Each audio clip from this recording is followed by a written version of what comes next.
What's up, y'all? My name is JR, and for those of you who don't already know, I'm a huge movie and TV nerd. If you're new here, I appreciate you taking the time to check out my channel.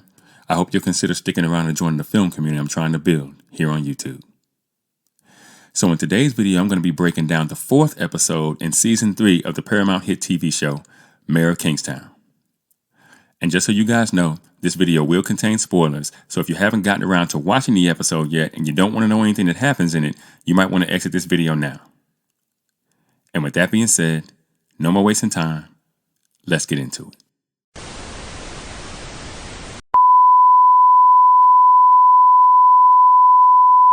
So the episode starts with the Kingstown police having locked the city completely down while they look for the culprits of the bombing at the KPD police station. Well, the cars in the parking lot at least. And we don't hear a voice over here.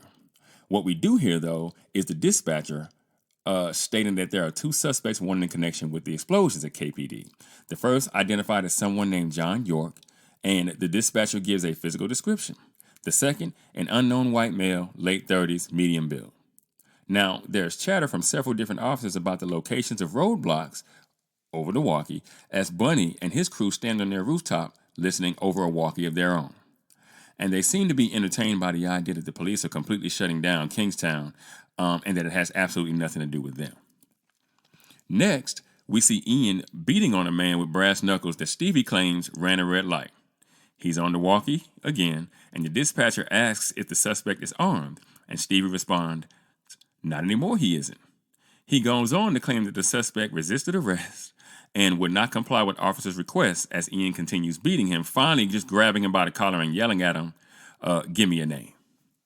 So I'm not exactly sure who this man is, if he's one of the 2 suspects connected to the bombing or if he's just someone who knows who the 2 suspects are.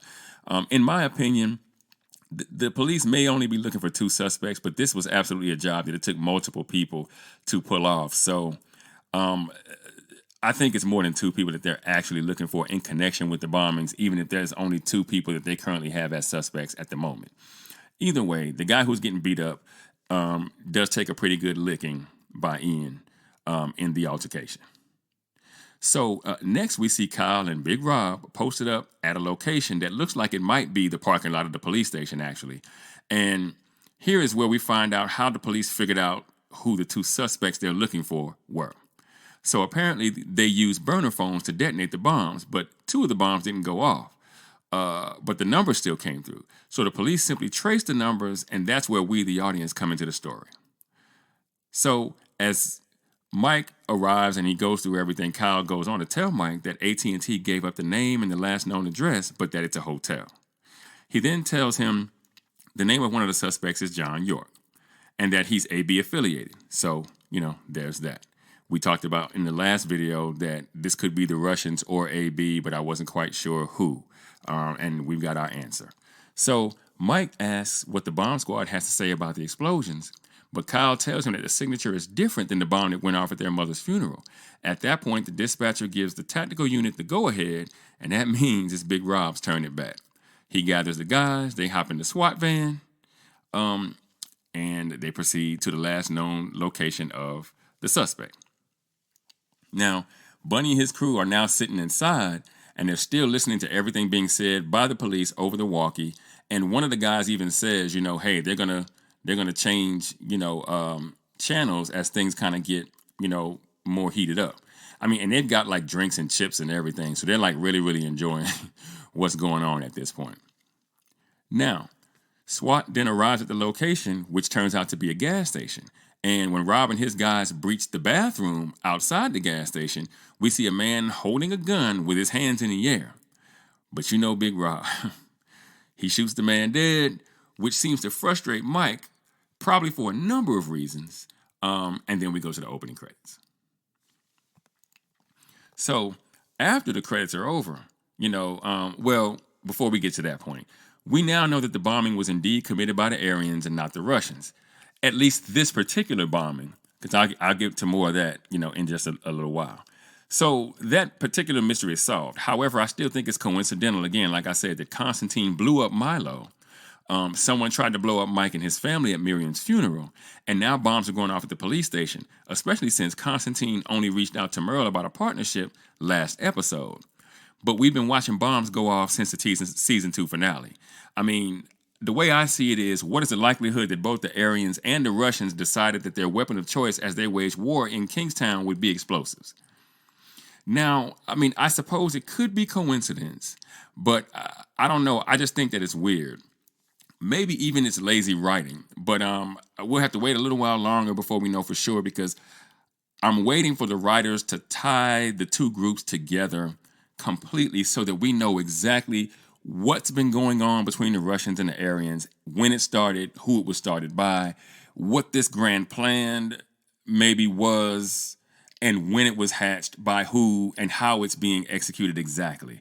I do still think that there's a tie between the Russians and the Aryans that started before Merle was reached out to by Constantine last episode. That's the only thing that makes sense at this point. And so, you guys have to check back with me on that particular piece. Anyway, so after the opening credits, we find Kareem at home, and he's working out and drinking beers and playing really loud music. And you kind of get the sense that he's just kind of a bit uneasy. And he hears a knock at his garage door. And before he opens it, he grabs a gun out of his toolbox. Again, like I said, he's a little off-kilter and uneasy. And I think this has to do with the threat that Merle made when they last spoke about knowing that he was going to die making peace in doing so on his own terms. But he asked Kareem, can you say the same? And I think, like I said again, Kareem absolutely took that as a threat that maybe Merle, might be making some calls on his head outside the gates of the prison type stuff. Like Kareem may be a part of this grand plan that Merle has to wage war in Kingstown. But when the garage door opens, we see that it's Mike. So Kareem puts the gun down. And Mike just kind of looks at Kareem. He's like, dude, like, are you all right? Like, it's really early in the morning. You're working out, drinking beers, and you're playing music really, really loud. Have your neighbors said anything about this? But Mike goes on to tell Kareem that the Aryans are the ones who set off bombs at KPD. Kareem asks if there are any casualties. Mike tells him no. He then tells Kareem that he needs a pass, as in a prison pass, so that he can get a meeting with Callahan, and Kareem agrees. And remember that Mike has let Kareem know that he knows about the inmate he killed in response for what they did to him during the prison riots in season 1. So that's why Kareem is being so helpful all of a sudden. That's kind of why he's jumped off that high horse he was on for a while. So Kareem kind of has no choice but to kind of work with Mike, even though it makes him uneasy. And I think, in part it makes him uneasy because he knows that Evelyn's coming from Mike and all his little friends, even though Mike and Evelyn are screwing. But I digress. So next we meet Macon, a white male, mid-30s, lots of tattoos. Sounds like the dude they're looking for, the other dude. Well, walking along some train tracks, and he's frantically making phone calls. He finally reached out to his mother, and he begs her for some money, telling her that he's in some real trouble, but she denies him. So whatever his plan was, he now has to go and make a different one. And from there, we see Mike inside the prison, in the kennel area, his favorite area, and one of the guards brings Merle in to meet with him. And the pair talk about how the prison has changed over the years. Merle saying that the kennel used to be an exercise spot for, the guys on death row. And, he kind of, ties that in somehow. But Merle then begins to pontificate about his nights in the hole, telling Mike that solitary doesn't have to be hell. Now, Mike asks Merle why he's back, and Merle responds, because I missed you. Now, he goes on to tell Mike that things got rudderless, that he decided to bide his time, but then things got worse. So it appears that, at least in Merle's mind, he came back to set things right, to restore order, if you will, if there was ever such a thing in Kingstown, right? Simple. A lot simpler than I was expecting, but okay. So, Mike tells Merle that he should have reached out when he got back. But Merle tells Mike that he did send up a flare. And by that, I suppose he means a lot of the shit that went boom since the season started. A hell of a way to say hey. But again, okay. Merle goes on to tell Mike that he heard he took over for Mitch, and then he offers his condolences for Mitch, and he offers the same for Mike's mother. And he basically tells Mike, man, you've been taking body blows, right? So Mike tells Merle about the explosions at KPD and asks if it was his people. Now, Mike kind of already knows it's the Aryans. So I guess he's asking this question just to kind of see if Merle will just tell him what the deal is. Merle says no in a roundabout way, but not in a way that would make you believe him. So it's kind of in a way that will make him have plausible deniability in case, Mike decides to, flip the script on him at some point. Anyway, Mike tells Merle that whoever did it botched the job and that when KPD finds the other bomber, they're going to know who made the call and that it could spell trouble for him. But Mike tells him that if he gets there first, that he'll make it go away. And I think this is all cap, right? I think Mike is just fishing, trying to get Merle to admit to being the person who made the call. Merle asks to be put back in Gen Pop for the day so he can find out who it was. Mike agrees, giving him 6 hours to produce the name of the person who made the call. So next, Mike meets with the rest of the frat, the boys, at the spot being the diner, and he tells them all that Merle's back in town, and they all kind of roll their eyes and, breathe deeply as if they're really, really unhappy about it, like Merle's going to be a problem for all of them. But he tells the group that if Merle was the one responsible, that he needs to find a person who's willing to say that out loud so they can lock Merle up in IMAX, meaning, maximum security, and throw away the key, 23-hour lockdown type stuff. He then tells Big Rob that he needs the guy alive. And Rob seems to be offended by this, but I feel like Rob at this point don't have no right to be offended by anyone calling him trigger happy. Trigger happy Rob is what I like to call him at this point. So it is what it is. Mike then gets a call from Rebecca about Anna Fletcher. She's the one who shot her son's killer at the bus stop in the second episode of this season. And it turns out she's being arraigned and Mike wanted to be there for it. So after he gets the call, he leaves. Now, at the prison, we find Merle walking on the yard talking to one of his boys, a Norseman, about getting him a phone. The Norseman tells Merle it might be a problem because the screws, as in the guards, don't want anything coming in or going out at the moment. And Merle tells the Norseman basically to figure it out. I want you to make me a miracle, is what he tells him. So inside the prison, we see Carney talking to the rest of the guards about what their jobs will entail for their shift. Now, he tells them that C Unit is undergoing electrical repairs so that they should be giving the inmates extra yard time while that gets done. And we see Kevin in this meeting. Remember, he's a young black guard that has some affiliation to Bunny. But Kareem walks into the meeting and tells the guards that there is chaos outside the walls of the prison and that their job is to keep that chaos from getting inside the prison. He reminds the guards that there are to be no outgoing calls and no visitation until the situation is resolved. Carney doesn't seem happy about that, basically because he knows it's going to be much harder to control the prison population when you start taking away their privileges. Kareem also tells the guards to sweep the prison for cell phones of any kind. Now, Carney says, well, hey, why don't we just lock down the prison? But Kareem says, no. And this is likely due to what happened the last time they locked down the prison. Again, remember, there was a full-on riot at the end of season 1, and it started with them locking down the prison. And that riot resulted in many guards being killed as well as inmates. It also facilitated Milo's escape. It also facilitated what I believe was Kareem's sexual assault. Even though, he's claimed in season 2 that he was not assaulted, but I think he was just embarrassed to admit it, and he wanted to hurry up and get back to work. So I can understand why locking down the prison is an absolute last resort for Kareem at this juncture. But as Kareem leaves the meeting, Kevin asks for a word. And Kareem says, well, hey, walk with me.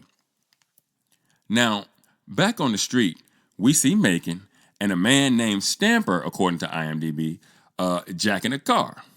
So I guess this is Macon's plan B. Steal a car and get out of town with the gypsiness. I guess you got to do what you got to do. Like, I feel him, right? You got to get going, get missing. Everybody looking for you. Anyway, back inside the prison, Kevin tells Kareem that a CO working in X-rays let a female through with contraband. Now, Kareem tells him that, this is a serious accusation. And then that's when Kevin tells him that he's not 100% sure. And so Kareem kind of looks confused. He's like, well, if you're not 100% sure, why are you telling me? And Kevin simply responds, because I can't abide. And Kareem warns him that if the other COs believe him to be a snitch, he could find himself all alone if he ever gets jammed up inside the prison, and that he should be careful. He basically tells him that, hey, you don't want, if you get jammed up in here and you have to call for backup, the last thing you want to hear is dead air because none of the COs want to help you. And here's where I think we finally have the information we need about the woman who works for Constantine who met with Merle in visitation last episode. Her name was Alex. And I at first thought that she might have been there to meet up with Merle, if you know what I'm saying. But, maybe she had that work in her bra instead, and that's why she opened her shirt. And, the two of them went somewhere more private so that she could give over the drugs. Mystery solved. And I do remember, Constantine referring to Milo as a pimp, as if he kind of detested that Milo ran girls. So maybe Constantine would not be running girls in that way. So maybe Alex is just a drug mule and not a prostitute. My bad.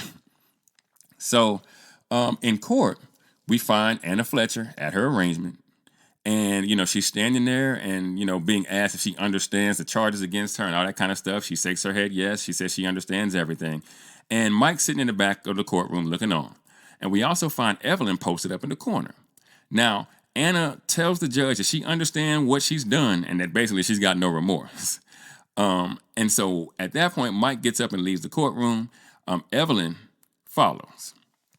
And outside in the hall, Mike basically asks Evelyn to let Anna go.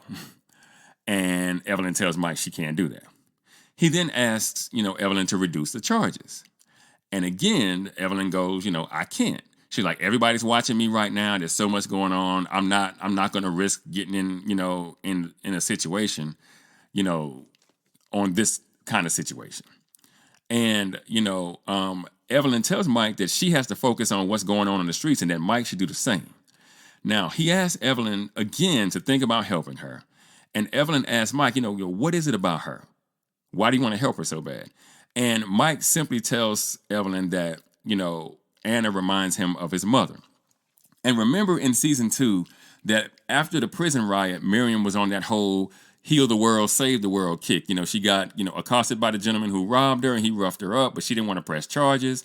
And then she went to the prison to talk to the young man. She met another young man that, was about to be transferred into the adult prison. And she tried to get Mike to help him. But Mike didn't reach him in time. And the young man ended up unaliving himself before the transfer could happen.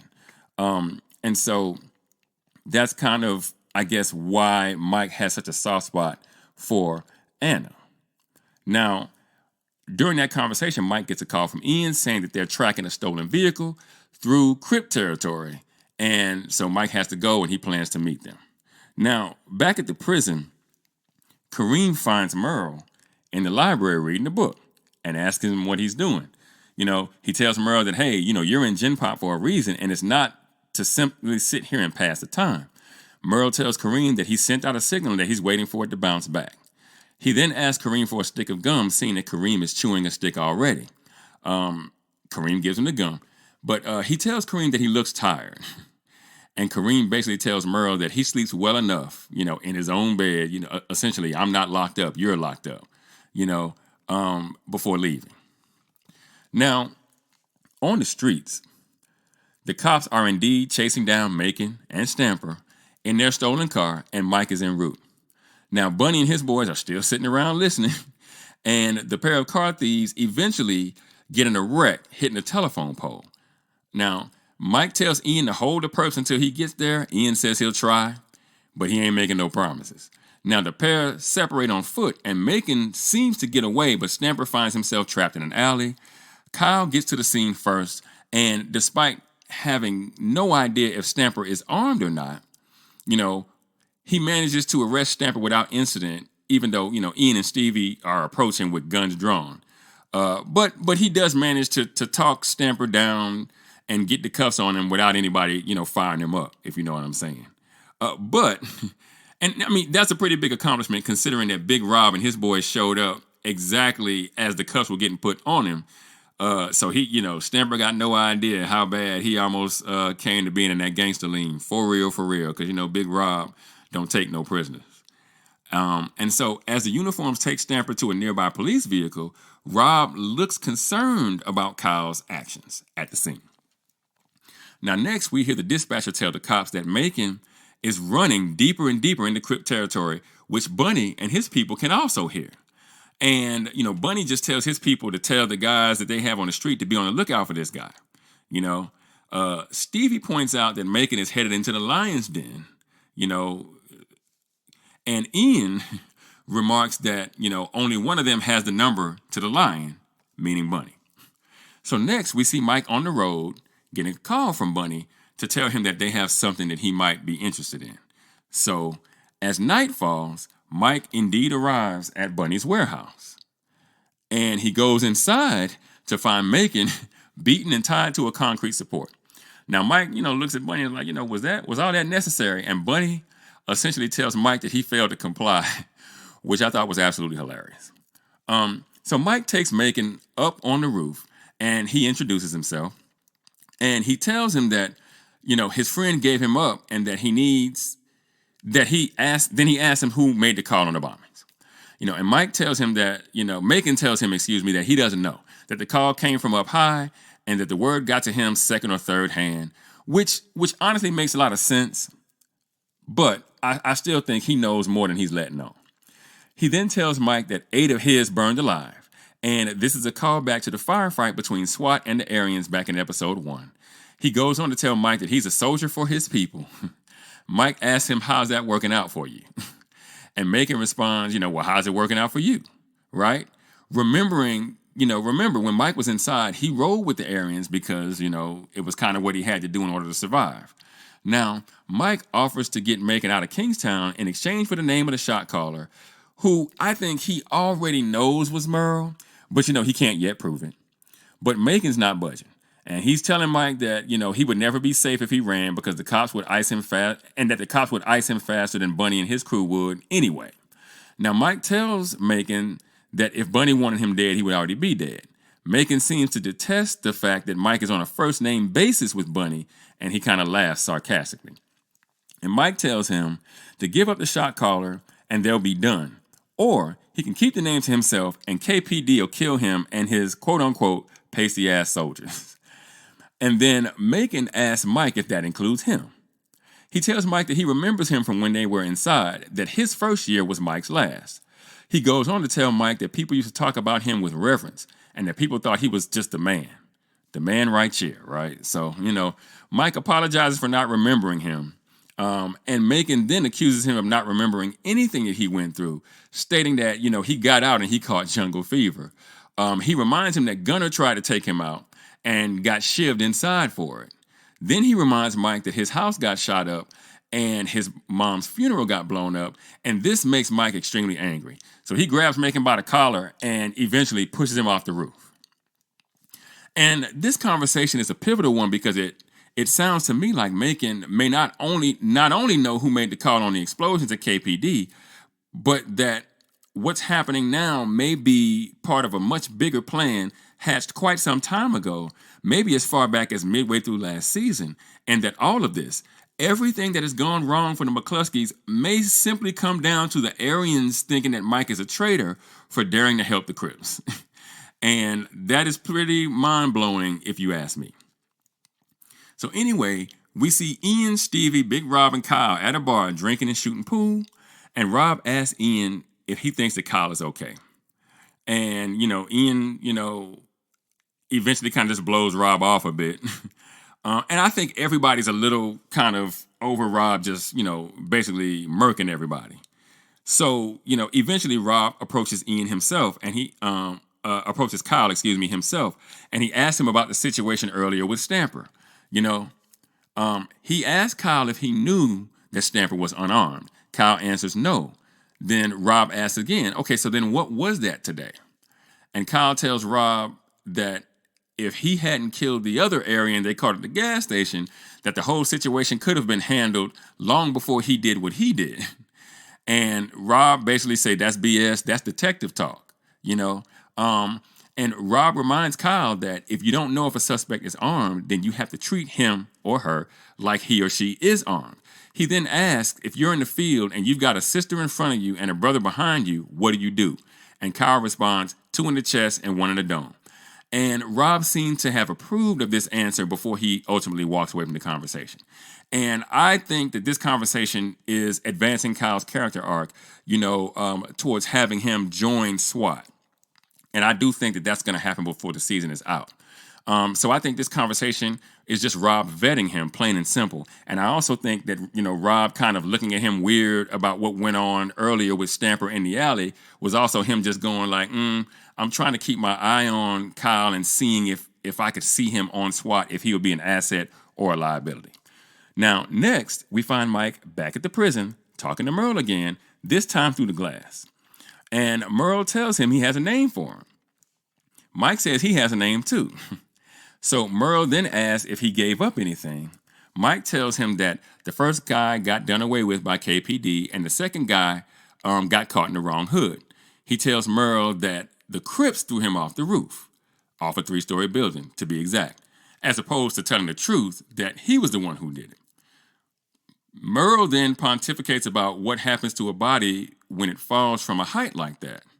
And he tells Mike that essentially you bounce like a rag doll.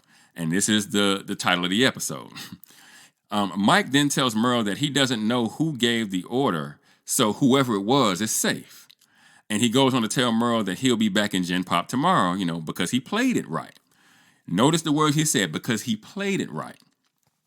So Merle then asks Mike how he's going to play it now that he's back. And Mike says, he'll play it like he always has. And what he means by that is, he just, whatever he has to do to help keep order is what he'll do, essentially, right? Merle, though, tells him that Gunner was a roided out punk, more heart than head, and that he wouldn't have picked Gunner for the plan that Mike tried to execute. And he's talking about the plan last season, the one where he had all the leaders from the gangs go inside to restore order inside the prison so that they could get order restored outside on the streets. And Mike tells Merle that he needed people on the outside to straighten things out on the inside and that he was never on the list. Merle reminds Mike that he's here now and that he needs to know that if he calls Mike, that Mike will answer, and that if he needs a favor, that Mike will see it done. And this doesn't really sound like a request. He goes on to remind Mike that the Aryans are 1% of the prison population, but that they represent 20% of the violence. Not because they want to do it, but because that's how it has to be so they can survive inside. He also reminds Mike that that's how he survived his time inside. Mike tells Merle that he respects their history, so that if he calls, he'll answer, and then he just gets up and walks away. Now, from there, we see the guards putting Merle back in his cell in ADSEC, but again, Mike has promised that Merle will be back in Gen Pop tomorrow. And last, we see Constantine on a boat, sailing on a boat, enjoying some kind of sex party. He's not indulging, but, everybody around him is just doing what they do. And Alex appears and hands him a phone, and it's Merle. And Constantine tells him that they are going to do great things right before the episode cuts to black. So this episode had a lot of filler. If you've watched it, then you understand that this episode could have easily been 30 minutes, but, it had a lot of filler. And it also felt like it's probably the last episode that will be used to set the table, if you will, mostly because it had a lot of filler. From here on out, I think we'll likely be watching the pieces start to move as we work our way toward the conclusion of the season. Now, we didn't get any Iris this episode, so we don't have any more information on what exactly the deal is with her. But I'm really looking forward to seeing how that storyline plays itself out. That's probably the most intriguing storyline to me at this point, besides the A story, which is, what's going on with the Russians and the Aryans. Now, Rebecca has been in the backseat for a little while now, and it seems like she's becoming less and less important to the story as it continues. Like she's only getting like one scene an episode now, and only like 2 or 3 lines. So it seems like she's probably been kind of relegated to absolute background here. I don't think she'll have a whole lot to do with what's going on as we move forward. We also haven't seen Tracy, I believe, since the pilot. So I don't know if she's going to have much of a part to play as the season continues either. Now, it does feel like we're not yet done with Anna Fletcher. I thought she had served her purpose back in episode 2, But I guess we're going to follow her for a bit throughout the rest of the season. Now, I did hear a rumor that Cherry, the female gang member that did away with Sam, the young male guard that got transferred to the female prison after the series of incidents at the male prison, was going to make an appearance at some point this season. So maybe that's going to be how that happens. You know, maybe we'll follow Anna Fletcher into the female prison, and that's where we'll see Cherry again. Now, as for the main story here, it feels like, again, the Russians and the Aryans are tag teaming an all-out war on the police, and Mike specifically, and maybe even the Crips by proxy. Now, the cops, for what went down in the firefight at the meth lab compound, you know, the one where Big Rob did away with 8 of them, Mike, because I believe he'll eventually push back on Merle at some point, and they'll be at odds again. You know, Merle will ask him to do something, he'll refuse, and then Merle's going to have to send up more of those flares, if you know what I'm saying. And then the Crips, simply for having been born the wrong color, it seems like. And the Mexicans don't seem to have a large part to play in this particular fight, though I think we may see a few of them got in prison just for GP. All in all, I think the storyline that governs this particular season is pretty smart at this point in the series. You know, having the Aryans basically be angry because Mitch died and Mike took over and then did away with a lot of them in the process of, quote unquote, doing the job, feels both like it came out of nowhere and was completely inevitable all at the same time. And that's how these things should feel. That's what smart writing looks like. So now we just have to see how this fight plays itself out. Now, it feels like all of Kingstown is going to be a battlefield for the rest of the season, and I'm pretty sure Mike's side will come out the winner. But the most compelling part about this skirmish will ultimately be who survives it. But what do you guys think? Did you enjoy the 4th episode of the new season? What's your favorite storyline so far? Let me know in the comments. And for those of you that might be new to the channel, be sure to like and share this video. If you really like the content and you want more of it, be sure to hit that subscribe and notification bell. That way you'll be notified whenever I drop a new video. Also, be sure to go and check out themadscreenwriter.com for more television and film reviews and info on my upcoming film projects. And with that, I'm going to go ahead and get out of here. I got screenplays to write, and I'll catch y'all in the next video.